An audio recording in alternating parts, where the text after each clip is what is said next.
Monsoon सत्र के दौरान सदन में ऑपरेशन सिंदूर पर चर्चा हुआ। सदन को यह बताया गया था कि सदन में ऑपरेशन सिंदूर पर चर्चा होगा, मगर सदन में राष्ट्रपति ट्रंप का भी चर्चा हुआ है। जहां भारत की सदन में ऑपरेशन सिंदूर पर चर्चा हो रहा था, उसी बीच अमेरिका की राष्ट्रपति डोनाल्ड ट्रंप हैं जो 29 बार कह चुके हैं कि हमने व्यापार की धमकी देकर भारत और पाकिस्तान के बीच वॉर रुकवा दिए। अमेरिका की राष्ट्रपति डोनाल्ड ट्रंप का एक ही मकसद था कि जब भारत की संसद में ऑपरेशन सिंदूर पर चर्चा हो तो ऑपरेशन सिंदूर की जगह भारत की संसद में हमारा भी नाम लिया जाए। डोनाल्ड ट्रंप का यही मकसद था और डोनाल्ड ट्रंप है जो अपने मकसद में भी कामयाब हुए हैं। भारत की संसद में दो नाम हैं जो सबसे ज़्यादा ट्रेंड हुआ है, एक ऑपरेशन सिंदूर का और दूसरा अमेरिका के राष्ट्रपति डोनाल्ड ट्रंप का। ये दो ऐसे नाम हैं जो भारत की संसद में सबसे ज़्यादा हैं जो ट्रेंड हुआ है। मगर दुर्भाग्य की बात यह है कि जहां एक तरफ भारत की सदन में ऑपरेशन सिंदूर पर चर्चा हो रहा था, तो दूसरी तरफ अमेरिका की राष्ट्रपति डोनाल्ड ट्रंप हैं जो 29 बार कह चुके हैं कि हमने व्यापार की धमकी देकर भारत और पाकिस्तान के बीच जंग रोकवा दी। ऐसा ही जब भारत की सदन में वक्फ बिल पर चर्चा हो रहा था, तो दूसरी तरफ अमेरिका के राष्ट्रपति डोनाल्ड ट्रंप हैं जो भारत पर 26% टैरिफ लगाने के ऐलान है जो 2 अप्रैल को किए थे। अमेरिका की राष्ट्रपति डोनाल्ड ट्रंप हैं जो ये भी कहे हैं कि भारत है जो जितना जल्दी ट्रेड डील करें तो हम भारत पर 25% टैरिफ लगा देंगे। एक बार फिर से डोनाल्ड ट्रंप है जो भारत को टैरिफ को धमकी दिए हैं कि अगर भारत है जो जितना जल्दी ट्रेड डील नहीं करते हैं तो हम भारत पर 25% टैरिफ लगा देंगे। जहां भारत की संसद में ऑपरेशन सिंदूर पर चर्चा हो रहा था, उसी बीच खबर निकल के ये भी आया कि पाकिस्तान की 3 ऐसे आतंकवादी हैं जो भारतीय सैनिक हैं जो उनको मार गिराए हैं। उसमें जो पहलगाम में जो आतंकवादी हमला हुआ उसका मास्टरमाइंड हाशिम मूसा हैं जो भी मारे गए हैं। और इसी ऑपरेशन का नाम दिया गया था ऑपरेशन महादेव।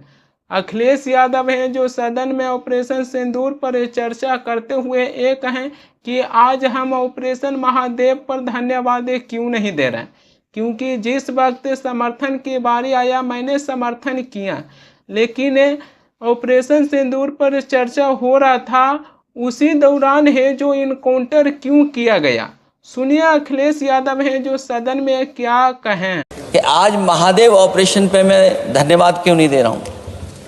अध्यक्ष महोदय, जिस समय समर्थन की बात आई, पूरे देश के जितने भी राजनीतिक दल हैं वो आपके साथ थे। आखिरकार इनकाउंटर कल ही क्यों हुआ?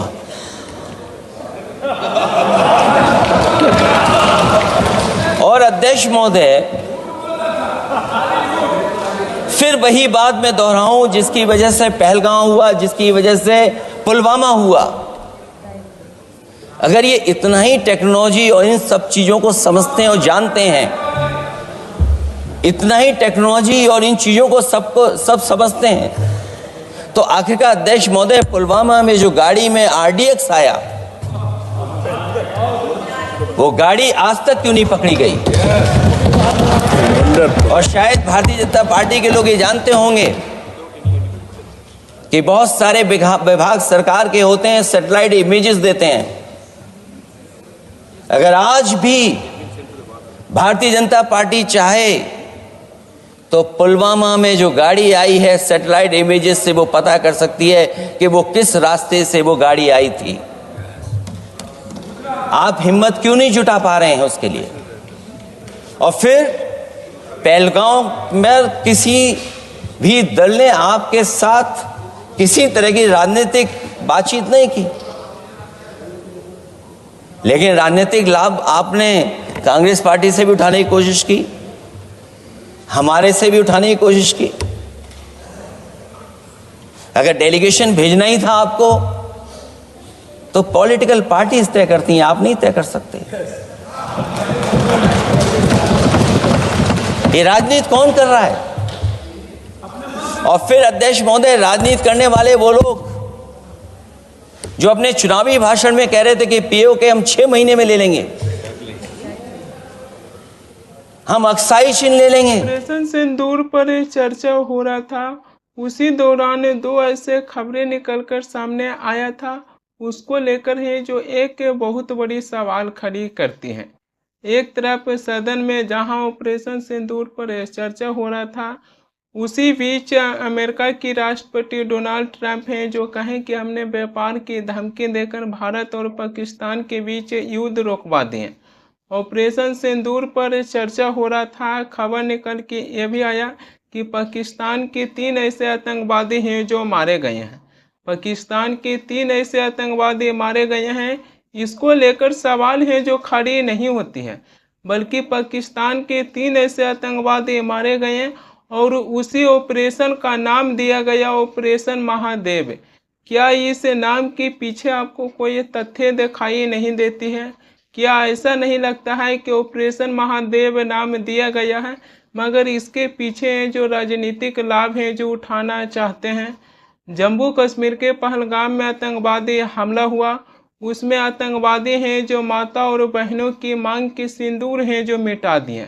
सरकार भी ये चीज़ को लेकर कबूल किए। पाकिस्तान में 9 ऐसे आतंकवादी ठिकानों पर हमला किया गया और उसी का नाम दिया गया ऑपरेशन सिंदूर। इस नाम के पीछे कहीं न कहीं तथ्य है जो दिखाई देती है कि ऑपरेशन सिंदूर नाम देने की क्या आवश्यकता है। वहीं पर सावन के महीना चल रहा है, श्रद्धांजलि हैं जो बड़ी संख्या में शिव जी के ऊपर जल चढ़ा रहे हैं, लेकिन जब इसी बीच पाकिस्तान की 3 ऐसे आतंकवादी मारा गया तो इसका नाम दिया गया ऑपरेशन महादेव। सावन की महीना में जब आतंकवादी मारा गया उसका नाम है जो ऑपरेशन महादेव है जो दे दिए। मैं सरकार से सवाल पूछना चाहूँगा कि जब आतंकवादी मारे जाते हैं तो सरकार है जो ऐसी कहां से नाम है जो चुनकर लाते हैं। सदन में ऑपरेशन सिंदूर पर चर्चा हुआ, क्या सरकार है जो सदन को बताएं कि आतंकवादी हमला करने के पीछे उन लोगों का क्या उद्देश्य रहा था? प्रधानमंत्री मोदी हैं जो नेहरू जी को जिक्र किए, लेकिन क्या सदन के माध्यम से देश को बताएं कि आतंकवादी हमला करने के पीछे उन लोगों का क्या उद्देश्य रहा था? आतंकवादी जो हमला हुआ जम्मू कश्मीर के पहलगाम में, उसके पीछे असल में उन लोगों का ये उद्देश्य था कि भारत में हिंदू मुसलमान को आपस में लड़ा दें, हिंदू मुसलमान है जो बंट जाए, जिसके बाद भारत में सांप्रदायिक दंगा है जो फैले। लेकिन आतंकवादियों हैं जो अपनी इस मंसूबे में कामयाब नहीं हो पाए। जम्मू कश्मीर की पहलगाम में आतंकवादी हमला होने के बाद चाहे हिंदू हो चाहे मुसलमान हो, भारत के हर एक नागरिक हैं जो सीधे तौर पर पाकिस्तान को संदेश दे दिए थे कि अगर भारत पर आतंकवादी हमला होता है तो भारत के एक नागरिक हैं जो आतंकवादी से लड़ने के लिए तैयार हैं। भारत की एक नागरिक हैं जो पाकिस्तान को सीधे जो संदेश दे दिए थे। और जब आतंकवादी हमला होने के बाद भारत के एक नागरिक हैं जो एक थे, चाहे हिंदू हो चाहे मुसलमान हो, लेकिन ऐसी कोई भी जानकारी है जो सदन में सरकार के द्वारा है जो देश को बताने का काम नहीं किए हैं।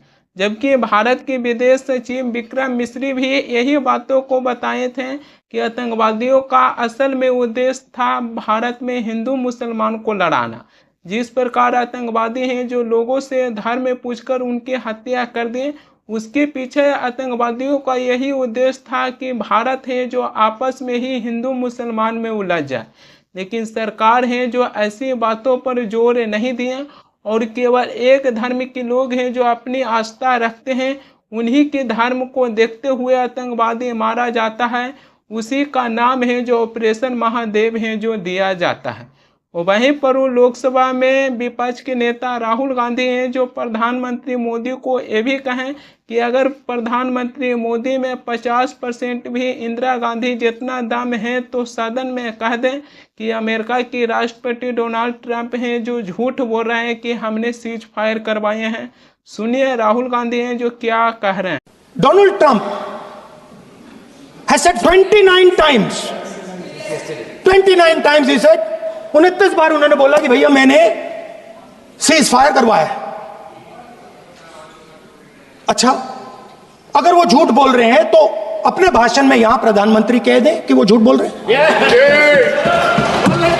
यहां पे अगर दम है तो यहां पे प्रधानमंत्री बोल दे कि ट्रंप झूठ बोल रहे हैं।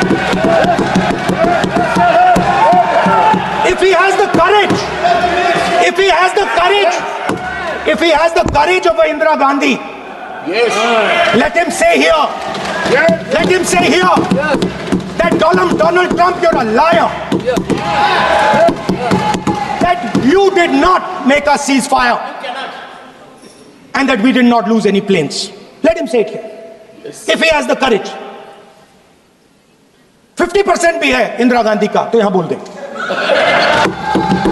अगर दम है, अगर सचमुच में दम है तो आज शाम यहां प्रधानमंत्री को कह देना चाहिए Donald Trump is a liar, झूठ बोल रहा है डोनाल्ड ट्रंप। भारत और पाकिस्तान के बीच सीज फायर हुआ है, उसको लेकर राष्ट्रपति ट्रंप पर हैं जो सवालें उठ रहा है। राष्ट्रपति ट्रंप हैं जो 29 बार कह चुके हैं कि हमने सीज फायर करवाए हैं। वहीं पर वो हमारे ही देश की सरकार यानी कि भारत सरकार के कहना है कि पाकिस्तान की डीजीएमओ ने भारत के डीजीएमओ से संपर्क किए थे, तब जाकर हैं जो भारत और पाकिस्तान के बीच सीज फायर हुआ था। ये भारत सरकार की कहना है। सीज फायर चाहे दोनों देश के डीजीएमओ के बीच बातचीत हुआ था उसके वजह से हुआ, चाहे राष्ट्रपति ट्रंप हैं जो सीज फायर करवाए होंगे। मैं भारत और पाकिस्तान के बीच सीज फायर हुआ है उसको लेकर मैं समर्थन करता हूँ। समर्थन इसलिए करता हूँ क्योंकि भारतीय सैनिक हैं जो ऑपरेशन सिंदूर लॉन्च किए थे आतंकवादियों को खत्म करने के लिए, लेकिन जब ऑपरेशन सिंदूर को लॉन्च किया गया तो आतंकवाद को बचाने के लिए पाकिस्तान की सेना है जो सामने आ गई है, जिसके बाद ये युद्ध है जो दो देशों के बीच हो गया था। हमारी लड़ाई ना पाकिस्तान से था, ना पाकिस्तान की किसी नागरिक और नहीं पाकिस्तान की सेना से हमारी लड़ाई था। हमारे भारतीय सैनिक हैं जो 9 ऐसे आतंकवादी ठिकानों पर हमला किए थे, लेकिन यही लड़ाई है जो कहीं ना कहीं दो देशों के बीच होते हुए दिखाई दे रहा था। जो भी सीज फायर को लेकर सवालें उठा रहे हैं उनको ये भी जानना चाहिए कि ये लड़ाई दो देशों के बीच होते हुए दिखाई दे रहा था, तो ये लड़ाई बहुत बड़ी हो सकती है। लेकिन भारत की मकसद था कि वो केवल आतंकवादी ठिकानों पर ही हमला करें। सदन में ऑपरेशन सिंदूर पर चर्चा हुआ। मैं सरकार से ये भी पूछना चाहूँगा कि क्या सदन में सरकार है जो ये बताने का काम किए हैं कि सीज फायर है जो किन शर्तों पर हुआ है। मैंने कई ऐसे अखबारों को देखे और ये जानने का प्रयत्न किए कि भारत और पाकिस्तान के बीच सीज फायर हुआ, लेकिन क्या उसमें आतंकवाद के मुद्दा हैं जो शामिल हैं। क्या बीजेपी सरकार चाहे प्रधानमंत्री मोदी भी सदन में ऑपरेशन सिंदूर पर अपने भाषण दिए, क्या देश के प्रधानमंत्री मोदी हैं जो सदन में बताने के काम किए हैं कि भारत और पाकिस्तान के बीच किन शर्तों पर सीज फायर हुआ है। जब दोनों ही देशों के बीच सीज फायर हुआ था उस समय मैंने ये सवाल उठाए थे कि इसमें कहीं आतंकवाद के मुद्दा है जो सीज फायर में दिखाई नहीं दे रही है। इसी के चलते सरकार से ये सवाल पूछा जाना चाहिए कि आखिरकार सीज फायर है जो किन शर्तों पर हुआ, और जो राष्ट्रपति ट्रंप हैं जो बार बार सीज फायर की जो छय ले रहे हैं उसको लेकर सरकार को भी स्पष्ट करना चाहिए कि आखिरकार ये ट्रंप हैं जो बार बार एक ही बातों को क्यों दोहरा रहे हैं।